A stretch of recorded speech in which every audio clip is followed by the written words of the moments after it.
Welcome to Exodus Lesson 6, the Passover.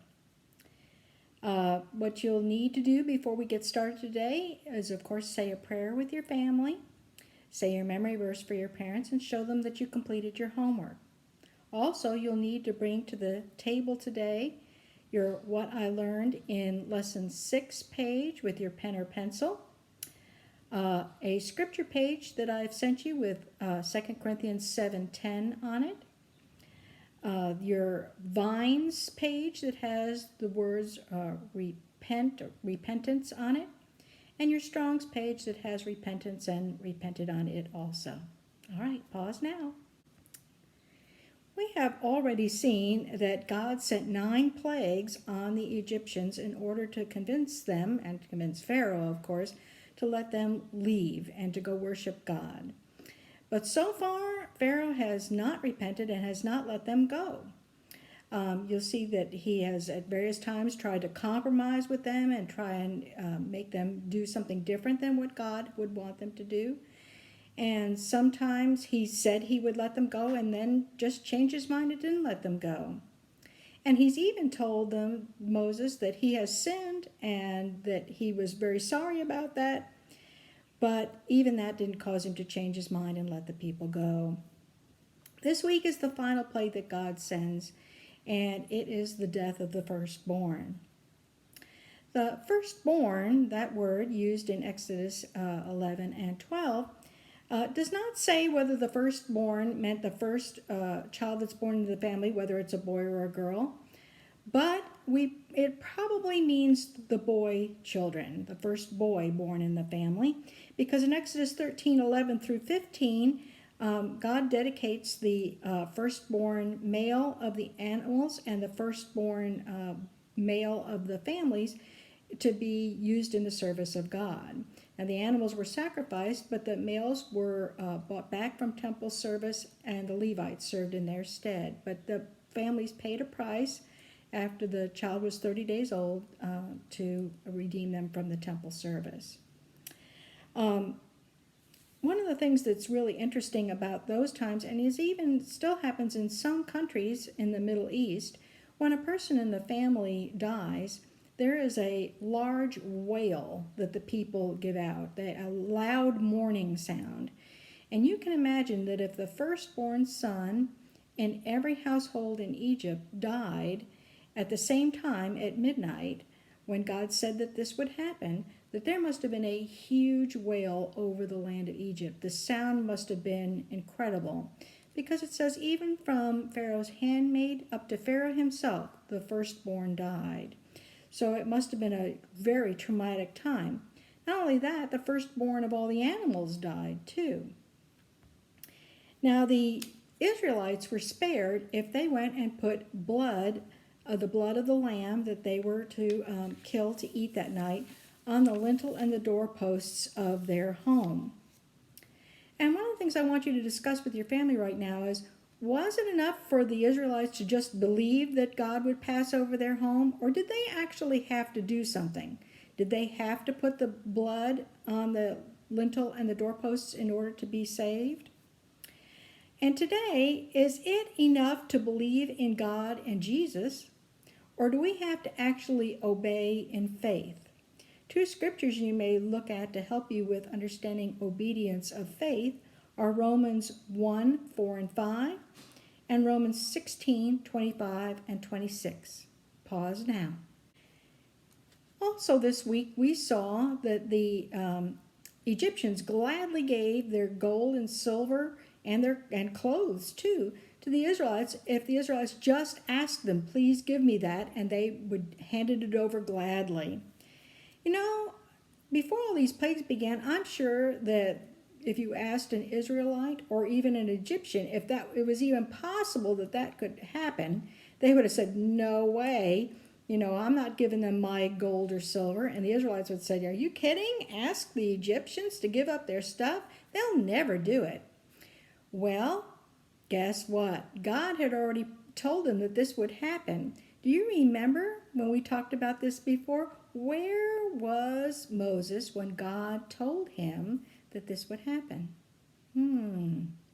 Well, In Exodus 3:19 through 22, this was told to Moses by God from the burning bush. And I would like you to check that out and make sure I'm right. That he said they would be glad to give up their gold and silver to the Israelites. Now we're going to learn in our study help section this week about using the Vines dictionary. We can use the Vines in conjunction with the Strongs in order to learn definitions of words that may be hard to understand, especially in older versions of the Bible, like the King James Version of the Bible.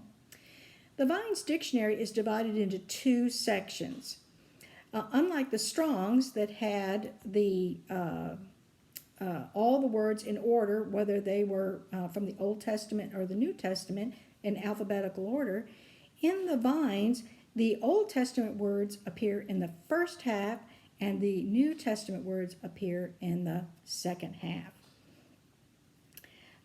We will be looking at the words repent and repentance today because in our scripture page, get out your scripture page now, 2 Corinthians 7:10. Those words are used, and it might be a little confusing to you because it sounds like it's contradicting itself. 2 Corinthians 7:10 says, "For godly sorrow worketh repentance not to be repented of, but the sorrow of the world worketh death." So what's that mean? So you repent, and then you repent that you repented? It can't mean that. So we're going to use our Vines dictionary to help us understand what that verse really means. So I need you to get out your Vines page with repent and your Strong's page and your scripture reference now. Here is a page from the Vines dictionary on repent and repentance. Notice that the words repent and repentance are in the same entry in the Vines dictionary. Remember that in the Strongs, each word, repent, repentance, repented, each one of those gets its own entry. But in the Vines, it gets one entry. Notice that under that, for A, B, and C, that it lists the verbs, the adjectives, and the nouns that come under each one of those. If there is more than one entry for each section, they get a number. Now look at your Strong's page. We are going to learn to use those key numbers that link the Vines dictionary to the Strong's Concordance. Find the word repentance that appears in our scripture, 2 Corinthians 7:10.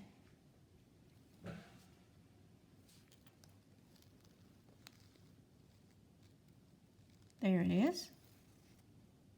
Now run your finger across and figure out which number goes with that. There it is, 3341. Now I'd like you to write above repentance on your scripture page, 3341. All right, now we're going to find the word repented used in 2 Corinthians 7:10.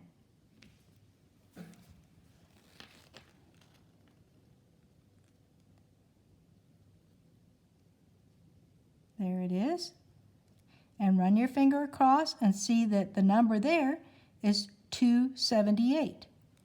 So on your page, above the word repented, write the number 278. Now we'll go back to the Vines page.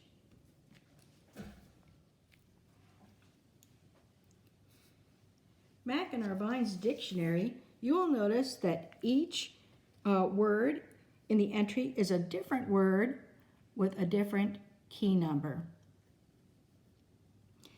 Under each entry, the first word is it written in Greek in English letters, then Greek in Greek letters, and then comes the key number. So when we're looking for the different key numbers, you'll have to go across a little bit on each entry till you find the number. So find 3341. 3341. 41. Here it is. After the number, in quotes, is the definition of the word. Here it says a change of mind, repentance.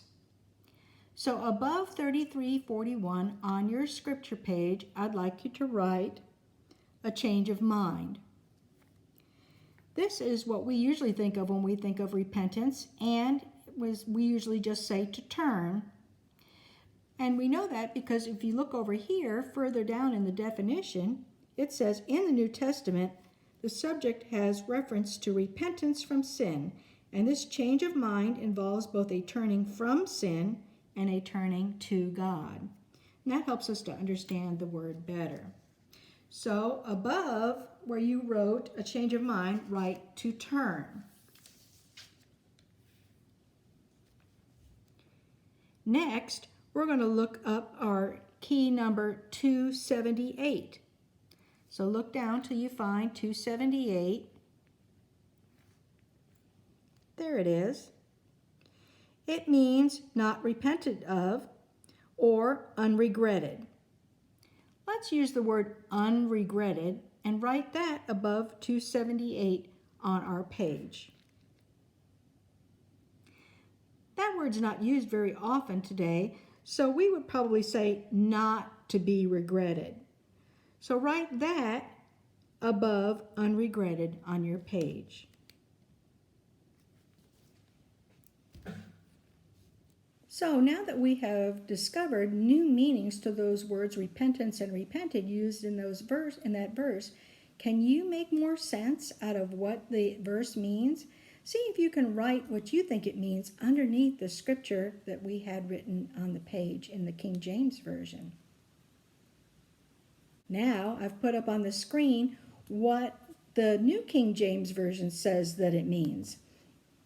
Their translation says, "For godly sorrow produces repentance, not leading to salvation, not to be regretted, but the sorrow of the world produces death."